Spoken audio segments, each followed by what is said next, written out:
What's going on, everyone? Charlie here. We have some updates to talk about as far as the 13Fs. We have Citigroup Incorporated, the underwriter. We have 69.57% of their position was let go.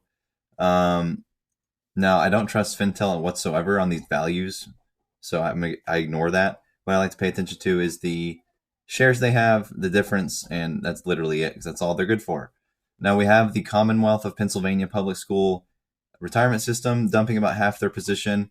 We have Citigroup dumping their puts completely. We have Goldman Sachs dumping their puts completely.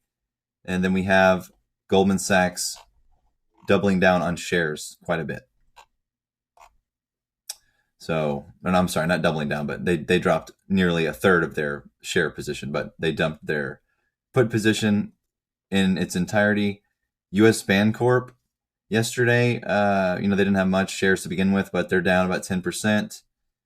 Alliance Bernstein has added quite a bit more shares.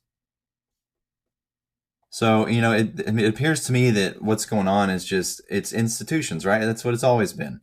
They're buying and selling, buying and selling, buying and selling. I mean, look at this shit.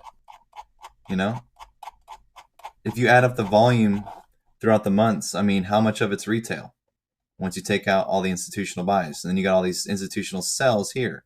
So, interesting stuff. But yep, that's the update I have for you. And let's go ahead and check AMC as well, just to see. I imagine it's similar, or maybe not.